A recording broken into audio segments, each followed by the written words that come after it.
HSC 26 batch তোমরা যারা theme নিয়ে দুশ্চিন্তায় রয়েছো, তোমাদের দুশ্চিন্তা দূর করার জন্য আমাদের আজকের ক্লাসের আয়োজন। এই প্লেলিস্টে আমরা গুরুত্বপূর্ণ 16টি কবিতার থিম নিয়ে আলোচনা করব। আমরা প্রত্যেকটা কবিতার জন্য সুন্দর একটি ছবি তৈরি করেছি, যে ছবির মধ্যে তোমাদের কবিতার মূল বিষয়গুলো, কবি কি বলতে চেয়েছে, কি বোঝাতে চেয়েছে, কি ইনফরমেশনটা দিয়েছে, সবগুলো পয়েন্ট আকারে থাকবে। এখানে আমরা কবিতা নিয়ে আলোচনা করব না। কবিতার মূল আলোচ্য বিষয়, কবিতাটি আমাদের কি গুরুত্ব সহকারে পড়া উচিত, কেন পড়া উচিত, সেই সব বিষয়গুলো এই ছবিতে তুলে ধরা হবে।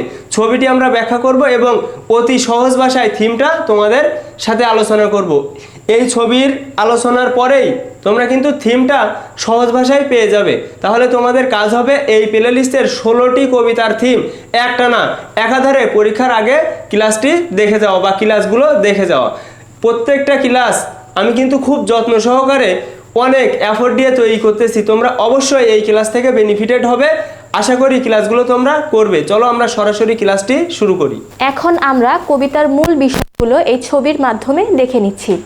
আমাদের প্রথম কবিতাটি হচ্ছে ড্রিমস, লিখেছেন D.H. লরেন্স। তিনি এই কবিতায় বোঝাতে চেয়েছেন প্রকৃত স্বপ্ন সেই স্বপ্ন যা আমরা জেগে জেগে দেখি, ঘুমিয়ে ঘুমিয়ে নয়। এই বিষয়ে আমাদের বিখ্যাত একটি উক্তি রয়েছে APJ আব্দুল কালামের, স্বপ্ন সেটা নয় যেটা তুমি ঘুমিয়ে দেখো, স্বপ্ন সেটাই যা তোমাকে ঘুমাতে দেয় না। D.H. লরেন্স এই কবিতার মাধ্যমে ঠিক এই কথাটি বোঝাতে চেয়েছেন যে স্বপ্ন পূরণ করতে গেলে আমাদেরকে কঠোর পরিশ্রম করতে হবে, অধ্যবসায় করতে হবে, তবেই আমরা কি করব, সফল হতে পারবো। কবি বলেছেন যে ঘুমের মধ্যে দেখা স্বপ্ন প্রকৃত স্বপ্ন নয়, কারণ সেটা আমাদের সফল হতে সাহায্য করে না। যার জীবনে একটি লক্ষ্য থাকে এবং সেই লক্ষ্য অর্জনের জন্য সে কঠোর পরিশ্রম করে, তবেই সে সফল হতে পারবে। তাই কবি বলেছেন যে স্বপ্ন দেখো, লক্ষ্য নির্ধারণ করো, পরিশ্রম করো এবং সফল হও। এখন আমরা কবিতাটির সহজ ভাষায় থিমটি দেখব। দ্য পোয়েম টিচেস আস, কবিতাটি আমাদের শিক্ষা দেয় the importance of dreams in life, আমাদের জীবনে স্বপ্নের গুরুত্ব সম্পর্কে।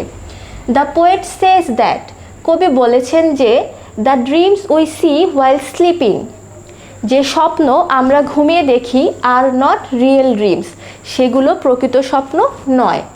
বিকজ, কারণ they do not help us, তারা আমাদের সাহায্য করে না অ্যাচিভ সাকসেস, সফলতা অর্জন করতে।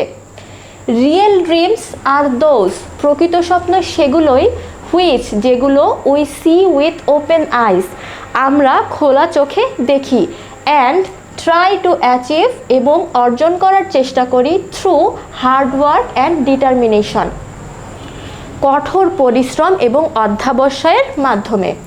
এ পারসন, একজন ব্যক্তি, হু, যে, has a goal in life, একজন ব্যক্তি যার জীবনে একটি লক্ষ্য আছে, and works sincerely for it, এবং এটার জন্য সে আন্তরিকভাবে কাজ করে, ক্যান বিকাম সাকসেসফুল, সে সফল হতে পারে। দেয়ারফর, তাই, দ্য পোয়েম ইনকারেজেস আস, কবিতাটি আমাদের উৎসাহিত করে, টু ড্রিম কনসিয়াসলি, সচেতনভাবে স্বপ্ন দেখতে, and never give up our efforts, এবং আমাদের স্বপ্ন ছেড়ে না দিতে। এই ক্লাসটির পিডিএফটি পেতে হলে স্ক্রিনে দেওয়া যে হোয়াটসঅ্যাপ নাম্বার রয়েছে সেটিতে যোগাযোগ করতে পারো।